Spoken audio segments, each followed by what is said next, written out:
검찰이 포항 여중생 불법 성매매 강요와 보복 폭행 사건이 발생한 지 한 달 만에 일당 7명 중 6명을 구속 기소했습니다. 늘어나는 학교 폭력 근절 대책이 시급합니다. 그동안 고령층을 대상으로 한 코로나19 백신 접종이 오늘부터 30대 예비군과 민방위 대원으로 확대되면서 접종의 속도가 붙고 있습니다. 여러분 안녕하십니까? 포항 MBC 뉴스입니다. 포항에서 여중생에게 불법 성매매 강요와 보복 폭행 사건이 발생한 지 한 달. 검찰은 일당 6명을 구속 기소하고 촉법 소년에 해당하는 여중생 1명은 가정법원으로 송치했습니다. 가해자들은 재판에 넘겨졌지만 늘어나는 학교 폭력을 근절할 수 있는 근본적인 대책 수립은 지지부진하다는 지적이 나옵니다. 장미쁨 기자가 전합니다. 지난 5월 초 발생한 여중생 집단 폭행 사건과 관련해 검찰이 관련자 전원을 재판에 넘겼습니다. 대구지검 포항지청은 13살 여중생에게 불법 성매매를 강요하고 경찰에 신고되자 보복 집단 폭행을 저지른 혐의로 여중생 3명과 A씨 등 3명을 구속 기소하고 나머지 여중생 1명을 불구속 기소했습니다. 검찰 조사 결과 A씨는 다른 10대 학생 2명을 컨테이너 박스에 가두고 폭행한 뒤 금품을 갈취한 혐의도 받고 있습니다. 다수의 학생이 심각한 학교 폭력에 노출됐다는 사실이 수사를 통해 드러났지만 학교 폭력 근절 대책은 아직도 갈 길이 멀다는 지적입니다. 포항교육지원청은 학교 폭력 전수조사를 연간 2회에서 3회로 늘리고 학교 폭력 예방 교육도 강화하겠다고 밝혔습니다. 해바라기 센터나 특별교육기관, 상담소 등 긴급 연락처와 학폭 처리 절차가 요약된 홍보물을 배부하는 방안 강구하고 있습니다. 하지만 실질적인 예방 효과를 내기 위해서는 경찰이 시행 중인 학교 전담 경찰관제를 대폭 강화할 필요가 있다는 지적이 나옵니다. 포항시 의회에서도 근본적인 대책이 필요하다는 목소리가 나왔습니다. 더불어민주당 주혜남 의원은 포항 지역 학교폭력 심의 건수가 지난해 85건에서 올해는 150건으로 치솟을 것으로 예상된다고 밝혔습니다. 그런데도 관력 인력과 인프라가 턱없이 부족한 상황이라며 지역사회가 적극적인 대책 마련에 나서야 한다고 주장했습니다. 학교폭력 예방센터와 청소년 지원센터를 설치하여 운영 방안을 마련할 것을 촉구합니다. 아울러 학교폭력 근절 및 예방을 위한 특별위원회를 신설을 검토하여 주시기 바랍니다. 지역 청소년의 안전을 위해 지역사회 전체가 머리를 맞대고 실효성 있는 대책을 만들어내야 한다는 지적이 힘을 얻고 있습니다. MBC 뉴스 장미쁨입니다. 포항 지역 여성시민사회단체가 옛 포항역 성매매 집결지의 폐쇄를 위해 거리 서명 운동을 시작합니다. 포항여성회와 포항시민단체 연대회의는 도시개발 사업에서 배제된 성매매 집결지에 대한 폐쇄를 촉구하고 시민 공감대 형성을 위해 이번 서명운동을 시작한다고 밝혔습니다. 거리 서명운동은 오는 12일 포항 영일대 해수욕장을 시작으로 상시적으로 열릴 예정입니다. 오늘 0시 기준 경북의 코로나19 신규 확진자가 11명 추가됐습니다.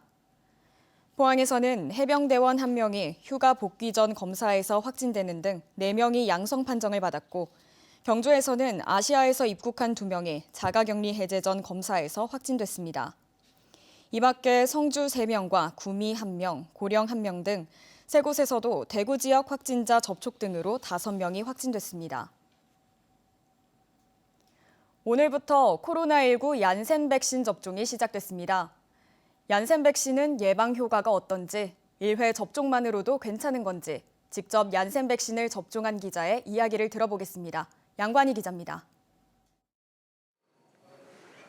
오늘부터 미국 정부가 제공한 코로나19 얀센 백신 접종이 시작됐습니다. 얀센 백신은 아스트라제네카와 화이자, 모더나에 이어 4번째 국내에 들어왔습니다. 맞을 수 있을 때 빨리 맞는 게 좋다고 생각해서 들어온 거고요. 예. 그런 부분 때문에 일단은 뭐 생각이 많더라도 미리 맞는 게 제일 속 편하거든요. 저도 민방위 대원 자격으로 얀센 백신을 맞기 위해 이곳 병원에 왔습니다. 얀센 백신은 2번 접종해야 하는 다른 백신과는 다르게 한 번만 접종하면 됩니다. 제일 불안해하는 게 그 혈전 때문에 그렇게 얘기하는데 그래서 우리나라는 맞는 연령을 30세 이상으로 올려버렸으니까 아마 그런 부분에서는 거의 걱정 안 하셔도 될 겁니다. 저도 지금 방금 백신 접종을 마치고 15분에서 30분 정도 경과를 살펴보고 있습니다. 임상시험에서 얀센 백신의 예방 효과는 66%로 나타났습니다.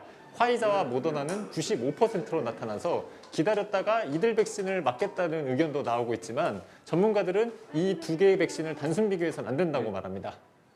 임상시험이 동일한 방식으로 수행되지 않았기 때문입니다.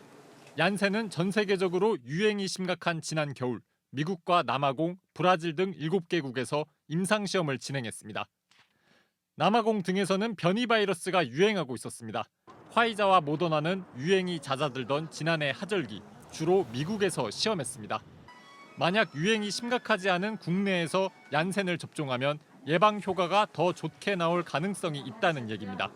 예방 효과 말고도 얀센은 중증 예방엔 85%, 사망 예방엔 100% 효과가 있었습니다. 일회성 얀센 백신을 맞더라도 내년쯤 예방 효과와 유지 기간을 늘려주는 추가 접종을 할 가능성도 큽니다. 6개월까지만 지속된다는 얘기가 아니라 향후로도 시간이 지나서 추가적으로 중화항체 또는 결합항체 등 방어력이 얼마나 지속되는지는 확인해야 될 필요가 있습니다. 추가 접종 필요성이 대두가 될 수 있습니다. 기회가 있을 때 빨리 맞을 수 있는 백신이 가장 좋은 백신이라는 전문가 의견이 나옵니다. 특히 얀센 백신은 변종 바이러스에 대해서는 굉장히 항체 생성률이 높거든요. 모든 국민이 빨리 접종하고 우리가 집단免疫 형성하는 게 중요하니까 맞을 수 있으면 종류 따지지 말고 먼저 맞으시는 게 좋을 것 같습니다. 얀센 잔여 백신도 아스트라제네카와 동일하게 네이버와 카카오톡 등을 통해 예약할 수 있습니다. MBC 뉴스 양관입니다. 대구지방고용노동청은 중대재해가 발생한 포항의 폐기물 처리 업체 네이처 ENT에 대한 특별 감독을 검토하고 있습니다. 노동부 포항지청도 정확한 사고 경위와 함께 사측이 중대재해 발생 보고를 고의로 지연시켰는지 등을 조사하고 있습니다. 앞서 지난 5일 네이처 ENT 소각로에서 발생한 폭발 사고로 설비 중이던 3명의 노동자가 심한 화상을 입어 1명이 병원에서 치료를 받다 그제 숨졌습니다. 과수화상병이 지난주 안동에서 처음 발생한 지 엿새 만에 10개 농가로 확산하고 있습니다. 치료제가 없어 과수 농가들 걱정이 이만저만이 아닌데요. 피해를 입은 사과나무는 땅에 모두 매몰해야 하는데 이렇게 매몰 처리해야 하는 사과나무가 현재 6.5헥타르, 6천 그루가 넘습니다. 엄지원 기자가 전합니다. 안동의 한 과수원. 한참 열매가 맺혀 있어야 할 5, 6월의 사과밭이 나무 한 그루 없이 횡합니다. 뿌리채 뽑힌 사과나무가 수북이 쌓여 있고 한쪽에선 구덩이를 파 매몰하는 작업이 한창입니다. 치료제가 없어 한 번 걸리면 그대로 죽는 과수 화상병이 발생한 겁니다. 이 병에 걸리면 100m 반경 과수원까지 모두 폐원해야 하고 앞으로 3년간 과수농사 자체를 지을 수 없습니다. 지난 4일 안동시 기란명 농장 2곳을 시작으로 이마면과 일직면 등 엿새 만에 11개 농장으로 빠르게 번지고 있습니다. 피해 규모는 6,600여 그루, 면적으로는 6.5헥타르에 달합니다. 특히 피해 면적의 75%가 이마면 5대리 한 마을에 집중돼 있습니다. 특히 이마면 사과 재배단지는 과수원 간 경계가 없을 만큼 극도로 밀집돼 있고 나무 수령도 오래돼 추가 확산 가능성이 커지고 있습니다. 농정당국은 초비상입니다. 지난해 기준 경북은 국내 사과 66%를 생산하고 안동이 포함된 경북 북부권은 그중 82%의 생산량을 차지하기 때문입니다. 한마디로 안동의 과수 화상병 확산은 경북을 넘어 국내 과수농업의 기반을 흔들 수도 있습니다. 농정당국은 추가 확산을 막기 위해 안간힘을 쓰고 있습니다. 최대한 빨리 예찰을 해서 더 이상 감염된 농장이 없는지 찾아내는 것이 급선무입니다. 시 인력이나 그다음에 진흥청 인력 이런 총동원해서 현재 울릉도를 제외한 경북 22개 시군 전체가 과수 화상병 사전 방제 명령을 발동했습니다. 과수 농가의 이동을 제한하고 작업자의 이동과 작업 이력을 기록하는 한편 의심 신고가 의무화됩니다. 의심 증상이 발생한 경우 현장 출동하여 간이 진단 키트로 확인하고 있으니 농가에서는 의심 증상이 발견될 경우 즉시 신고하셔. 농산당국은 이번 주를 과수 화상병이 다른 시군으로 확산되지 않은 초기 방어선 구축의 중대 고비로 보고 총력을 기울이고 있습니다. MBC 뉴스 엄지연입니다. 안동에서 과수화상병이 잇따라 발생하자 영덕군과 경주시가 유입을 막기 위해 사전 방제 조치 이행 행정명령을 내렸습니다. 경주시와 영덕군은 과수원 경영자와 작업자, 관련 산업 종사자에게 과수화상병이 발생한 과수원 출입을 금지했고 방역수칙 준수와 과수묘목 구입과 반출 이력 기록 의무화 등을 명령했습니다. 행정명령 미이행 시 발생하는 방역비용은 구상권 청구와 손실보상금 25% 경감, 1,000만 원 이하 과태료 부과 등 불이익을 받을 수 있습니다.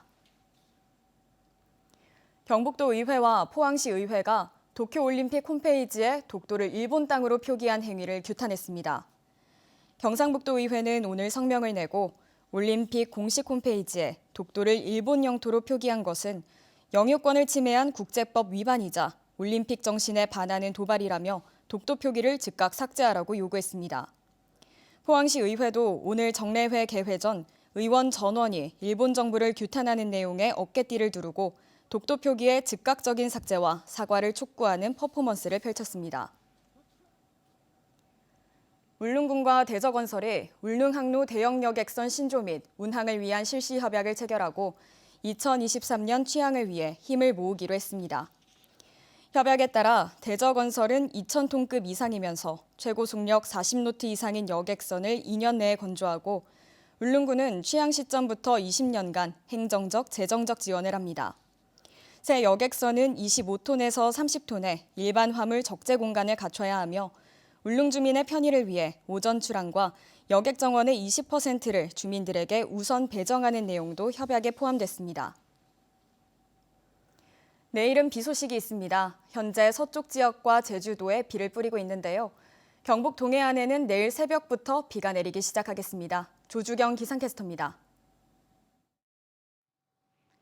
내일은 더위를 식혀줄 비 소식이 있습니다. 서해상에서 발달한 비구름대가 내륙 지역으로 다가오면서 현재 경기 북부와 제주도를 중심으로는 비가 내리고 있는데요. 우리 지역은 내일 새벽부터 내리기 시작하겠습니다. 이번 비는 내일 오후부터 저녁 사이에 대부분 그치겠지만 울릉도와 독도, 울진 지역을 중심으로는 내일 밤까지 비가 오락가락하겠습니다. 예상되는 비의 양은 5에서 30mm 정도가 되겠습니다. 비와 함께 바람까지 거세지겠습니다. 울릉도와 독도에는 강풍 예비특보가 발표됐고요. 내일 낮부터 발효될 것으로 예상됩니다. 경북 동해안 지역에도 초속 15m 안팎의 강풍이 부는 곳이 있겠습니다. 미리 대비해 두셔야겠습니다. 이어서 자세한 지역별 날씨 보시면 내일 아침 기온은 18도에서 21도 분포로 오늘보다 5도가량 높게 시작하겠습니다. 한낮 기온은 울진이 22도, 경주와 포항, 영덕이 23도에 머물면서 경주 중심으로는 낮 기온이 오늘보다 8도가량 낮겠습니다.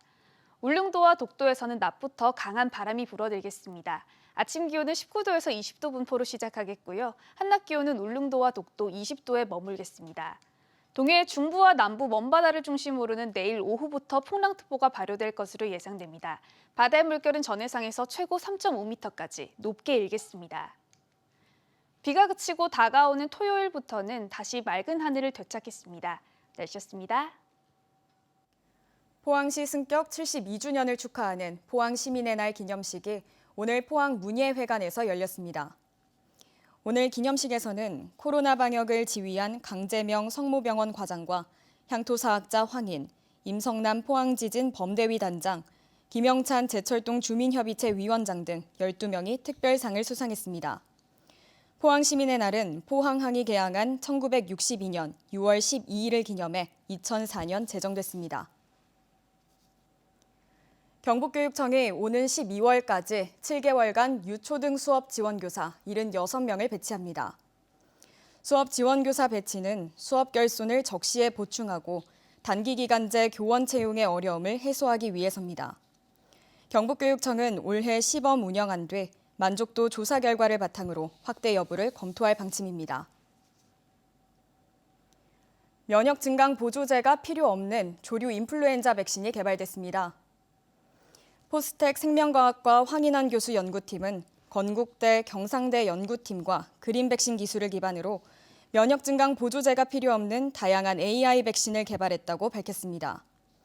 연구를 주도한 황인환 교수는 인플루엔자의 경우 다양한 변종이 동시에 나타나기도 하는데 이 백신은 여러 종의 바이러스에 대응할 수 있다고 설명했습니다. 이 연구 성과는 최근 국제학술지 통합식물생물학 저널에 게재됐습니다. 울진군은 조업 중 어구 분실에 따른 해양 환경 악화를 막기 위해 어구 실명제 지원 사업을 추진합니다. 이를 위해 연근해 어업 허가를 받은 어업인들에게 어구 깃발과 라벨을 제작해 수협을 통해 지원할 방침입니다.